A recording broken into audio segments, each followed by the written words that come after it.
Cette semaine, nous partons sur le territoire de la communauté de communes de l'Ouest vosgien, à proximité de Neufchâteau, découvrir une commune composée de 4 hameaux répartis dans la vallée du Mouzon, le village de Circourt-sur-Mouzon et ses 190 circursiens. Rencontre avec Thierry Mougeot, professionnel de l'équitation western, qui nous ouvre les portes de son centre équestre. En fin d'émission, Didier Arseguel nous fera découvrir l'histoire géologique du village à travers son plateau calcaire, accessible par un sentier balisé. Mais tout de suite, Rosemarie Bogart, c'est avec vous que nous commençons cette émission. Vous êtes maire du village depuis 2014. Toujours cette envie, cette passion pour votre commune, où vous êtes originaire d'ailleurs. Oui, c'est ça. Je suis originaire de Circourt-sur-Mouzon, né même à Circourt-sur-Mouzon. J'ai fait toute ma carrière professionnelle sur le secteur d'Épinal, mais mes enfants étaient grands, donc partis à l'extérieur, donc j'ai décidé de revenir me réinstaller à Circourt. Et c'est un peu comme ça qu'a démarré l'aventure du poste de maire en fait, quoi. Et Voilà. depuis le 2014, vous êtes toujours là, toujours aux mêmes fonctions. Toujours. Toujours cette même envie pour de monter des projets. Au départ, c'était un petit peu le hasard qui m'a positionné là, je veux dire les circonstances. Mais bon, je ne regrette pas vraiment parce que c'est très intéressant, très enrichissant. Comment vous qualifierez votre village aujourd'hui ? Je dirais plaisant de par le cadre, décor, la bien nature, toutes ces choses-là. Les villageois, je trouve que je suis dans un village quand même assez vraiment sympa parce que par ailleurs j'entends dire que c'est pas toujours évident quand même d'être à la tête d'un petit village. Il y a des fois des crispations, des petites jalousies. Moi je trouve que ça se passe relativement bien ici et donc c'est ça aussi qui fait que le fait d'occuper cette fonction me plaît quand même. On peut dire qu'aujourd'hui ça va chez vous à Circourt-sur-Mouzon alors ? Oui, globalement malgré la ça va. situation un peu complexe. Oui, il y a toujours des situations, des petits cas un peu particuliers à gérer, mais globalement on va dire que ça se passe bien. Oui. En termes de projets, alors des réflexions plutôt que de projets, des réflexions à moyen terme, long terme ? Disons qu'on est en cours de réflexion sur un projet d'agri-photovoltaïsme. C'est vrai que c'est au stade du balbutiement, mais la réflexion est menée, on est sollicité de toutes parts justement pour ce genre de projet. Bon, je ne sais pas à ce stade si ça aboutira ou pas, il y a une réflexion qui est menée dans ce sens-là. Au niveau des travaux, à Brochincourt, c'est vrai que le syndicat des eaux qui gère l'alimentation en eau potable de la commune envisage de remettre à niveau les conduites d'eau. Donc, comme les rues vont être ouvertes, j'ai fait une démarche pour voir le coût et si on est en mesure d'envisager d'enfouir les réseaux. Cette carrière, là, l'ancienne carrière, là, où les pins commencent à envahir l'endroit, on envisage de la faire, de couper les pins puis de dégager à nouveau pour y installer une table pour que un petit endroit terre de agréable, repos pour convivial. les gens qui se promènent, quoi. Voilà. Et en parlant de promenade, un sentier pédestre a été mis en place pour récompenser les enfants du foyer rural. Oui, c'est ça. Le foyer rural avait organisé une décoration du village. Donc, il y a des petites choses qui ont été mises en place. Et il y avait un petit rallye pédestre qui était organisé avec la responsable du foyer rural. Et puis, tous les enfants qui ont participé à la décoration de ces petites animations-là tout du long du sentier, quoi. Voilà. Parce qu'il y a encore des enfants à Circourt, il faut le rappeler, parce qu'il y a aussi une école encore à Circourt-sur-Mouzon. Oui, il y a une école qui fonctionne en RPI avec Rebeville. Donc, c'est les petits qui sont à Rebeville. Et puis, du CE1 au CM2, ce sont les enfants qui sont scolarisés à Circourt, quoi. Une bonne chose d'avoir encore une école. Est-ce qu'il y a encore de nouveaux habitants qui arrivent ? Est-ce qu'il y a encore de la place pour accueillir de nouveaux habitants ? Il y a encore, mais bon, avec la mise en place du nouveau PLUI, c'est vrai que les espaces artificialisés, comme on dit, sont très très restreints. Il y a encore un peu de place en terrain à bâtir, mais c'est plutôt du terrain privé là. Et puis c'est vrai qu'il y a 2 maisons qui viennent de se vendre et qui ont été rachetées par des jeunes couples, donc on est vraiment satisfait que c'est positif pour la commune. Oui. Rosemarie, merci pour votre accueil à Circourt-sur-Mouzon. Nous poursuivons notre découverte du village au centre équestre avec Thierry Mougeot. Originaire des États-Unis, l'équitation western est une équitation de travail avant d'être une discipline sportive. Elle est bien différente de l'équitation classique et se développe en France. Thierry Mougeot dirige un centre dans le village spécialisé dans les chevaux, tri de bétail, explication. Thierry Mougeot, merci de nous accueillir dans votre centre équestre. Merci. Alors, quelles sont les origines de l'équitation western ? Alors, l'équitation western vient évidemment des États-Unis, Far West, western, et en fait du travail quotidien dans les ranchs avec les chevaux, notamment on va parler de la race Quarter Horse, qui est vraiment spécifique au tri de bétail, parce que dans les ranchs, on travaille au quotidien le bétail, l'élevage, trier les vaches pour les marquer, les isoler quand elles sont malades, et de là, ils ont trouvé la solution la plus simple et la plus efficace, le cheval. Et le Quarter Horse est un cheval qui a été, on va dire, fabriqué. Ils ont fait une génétique, croisé certaines races pour avoir un bon cheval de bétail, c'est-à-dire un cheval qui a de co-sens, le sens de la vache. C'est-à-dire que quand on trie une vache avec un quarter horse, il va lire la vache, il va l'anticiper, il va pouvoir la bloquer, le cavalier va pouvoir l'attraper au lasso pour faire les soins dessus. Voilà, donc l'équitation western, à la base, c'est du travail quotidien dans les ranchs. Et de là, ils en ont sorti des disciplines, donc des concours. Qu'est-ce qui vous a plu, vous, dans cette équitation western? Ça fait combien de temps que vous êtes là-dedans? Ça fait un peu plus de 20 ans. Qu'est-ce qui m'a plu, c'est le partage entre le cavalier et le cheval. C'est-à-dire qu'un cheval de bétail, un cheval de cutting, de différentes disciplines de bétail, joue tout seul avec la vache. Il prend des initiatives, il veut le faire. Il n'y a pas de contraintes. Il y a des contraintes dans l'entraînement au quotidien, mais c'est un cheval qui est fait pour ça. Alors donc vous le disiez tout à l'heure, plusieurs disciplines, hein, comme pour l'équitation traditionnelle, finalement ça se décline. Ouais. L'équitation western, ça se décline en beaucoup de disciplines, j'imagine. 27. Ouais, c'est 27, ouais. Quelques-unes peut-être à mettre en avant dans les. Alors il y a les disciplines de jeu, de vitesse, il y a des disciplines de barrel racing, course autour des bidons, il y a des disciplines de vitesse et de travail, il y a aussi des disciplines de dressage. Mais tout ça, c'est réparti en plusieurs catégories, en plusieurs disciplines. Et notamment, moi, je suis spécialisé dans les chevaux de tri de bétail. Donc, on entraîne les chevaux pour le tri de bétail.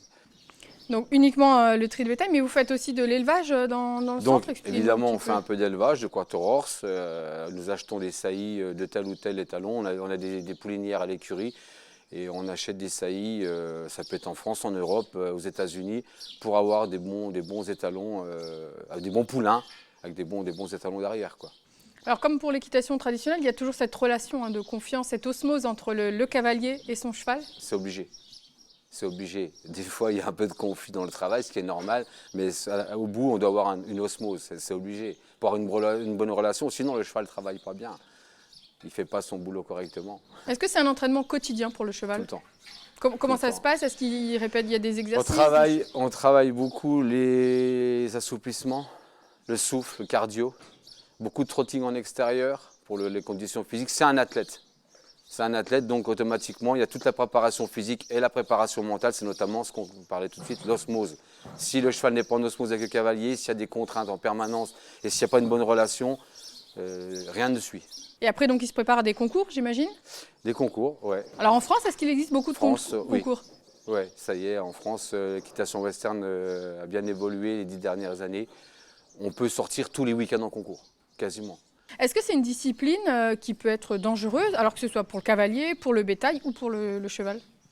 Il y a toujours un risque. Dans toute équitation, il y a toujours un risque. Mais en équitation western, on a quand même une bonne réputation, une très bonne réputation sur la préparation du cheval, mentale et physique, de façon à ce qu'on élimine les risques chutes et accidents.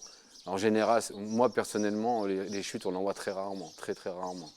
Le bétail ne risque rien, on respecte le bétail. De toute façon, il y a un juge. S'il y a maltraitance, entre guillemets, du bétail, du cheval, on est out. On sort du concours. Donc vous aussi, vous proposez des concours ici à Circourt-sur-Mouzon. Alors, combien de fois par an? Comment ça se passe? Le concours, il est qu'une fois par an, 31 juillet, 1er août. C'est toujours les mêmes dates, en général. Enfin oui, c'est toujours la même date. Justement pour fixer les cavaliers, comme on a un planning très rempli, on essaie de respecter toujours les mêmes dates de façon à ce que ça soit automatique, régulier, quoi. Et donc, un concours de tri de bétail uniquement? De tri de bétail, voilà. Ça attire donc des personnes de la France entière? Belgique, Allemagne, Suisse, et puis après, voilà, beaucoup de Français, évidemment. Ouais. Donc rendez-vous fin juillet, alors cette année, pour découvrir le tri de bétail. Merci Thierry de nous avoir accueillis dans votre centre équestre. Nous partons à la rencontre de notre dernier invité pour parler des pelouses calcaires. À Circourt-sur-Mouzon, le plateau calcaire est accessible par un sentier balisé et permet de découvrir un paysage exceptionnel.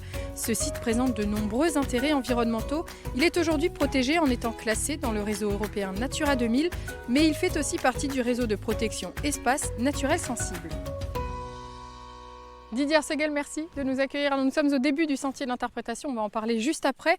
Mais ici, c'est un village assez spécifique, assez particulier, falaise, pelouse calcaire, expliquez-nous. Effectivement, Circourt-sur-Mouzon, c'est quand même un endroit très riche au niveau naturaliste, avec effectivement les falaises monumentales qui sont vraiment exceptionnelles ici, donc du calcaire. qui donnent lieu à la présence de pelouses calcaires qui sont elles aussi exceptionnelles. Quelle est la particularité d'une pelouse calcaire? Alors une pelouse calcaire, c'est en fait un endroit où la végétation va pousser relativement à une faible hauteur, d'où le nom de pelouse. On va rester sur voilà, des graminées, enfin de l'herbe on va dire, et des petites plantes qui vont parsemer tout ça. On va rarement atteindre la forêt ou les arbustes parce qu'on est sur un sol qui est très peu épais. Le risque justement de ces milieux-là qui restent fragiles, c'est justement progressivement tout de même l'embroussaillement et l'arrivée progressive de la forêt si rien ne se passe. Or ici on est sur des secteurs autour de Neufchâteau qui sont traditionnellement pâturés, entretenus par les troupeaux et c'est ça qui fait que ces milieux-là se maintiennent. On parle aussi de donc, la biodiversité de ces pelouses calcaires, on parle notamment des orchidées, mais il n'y a pas que ça. Voilà, les orchidées sauvages sont les plantes les plus spectaculaires, les plus connues du public, je pense, sur ces endroits-là. Mais il n'y a pas qu'elles, il y a aussi tout un cortège de plantes associées qui ne sont pas forcément très connues.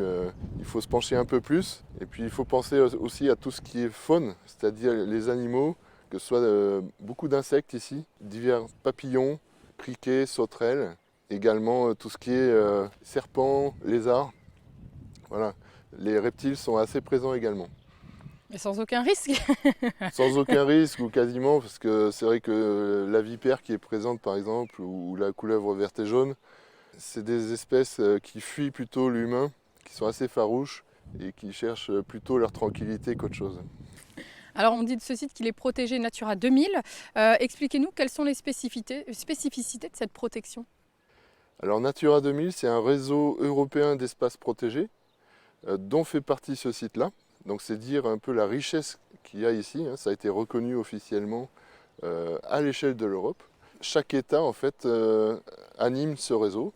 En France, ça se fait par la concertation locale. C'est-à-dire qu'il y a un comité qui suit tout ça, qui regroupe tous les acteurs concernés par le territoire qui est identifié. Donc ça veut dire qu'il y a des acteurs comme les agriculteurs, les forestiers, mais aussi les randonneurs, les collectivités bien sûr, les financeurs, qui sont tous autour d'une table pour décider de la manière dont on va voir évoluer le site. Et alors quel est le rôle du Conservatoire d'espaces naturels de Lorraine sur ce site notamment? C'est justement de contribuer à l'animation de cet espace sensible. En 2015, on a mis en place ce nouveau sentier qui se veut un peu plus interprétatif. C'est-à-dire qu'on va essayer de s'ancrer sur le terroir sur lequel on est et pas seulement parler de la faune et de la flore, mais aussi du contexte dans lequel on se trouve, que ce soit culturel, patrimonial au sens large. Des actions aussi qui sont en partenariat avec la commune qui est très active sur ce côté-là. Oui, c'est remarquable ici. Un grand coup de chapeau à Circourt-sur-Mouzon, effectivement, qui est une commune qui nous suit depuis très longtemps maintenant et qui s'est engagée très fortement dans la protection de ce patrimoine, en faisant confiance au Conservatoire d'espaces naturels de Lorraine sur une très longue durée, puisqu'on a signé un bail de 99 ans. Pour découvrir le sentier, donc on peut venir tout seul, mais vous proposez aussi enfin pas des visites, mais voilà, des ateliers pour découvrir ce sentier d'interprétation, à la fois pour les scolaires, mais aussi pour le grand public. Au niveau de la Lorraine, le Conservatoire propose différentes animations sur les 370 entités qu'on protège actuellement. On est effectivement à la disposition des écoles qui nous sollicitent régulièrement pour découvrir ce patrimoine naturel lorrain. Et de notre côté, nous proposons une centaine de dates par an pour le grand public. Merci Didier de nous avoir expliqué tout cela. Notre émission est terminée pour aujourd'hui, elle est à revoir sur notre site internet. Quant à moi, je vous donne rendez-vous la semaine prochaine et je vous dis à bientôt.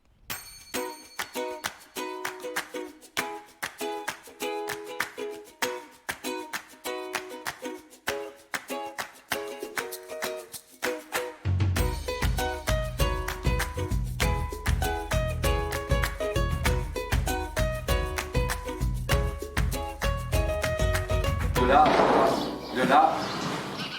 Ça vous fera une image pour le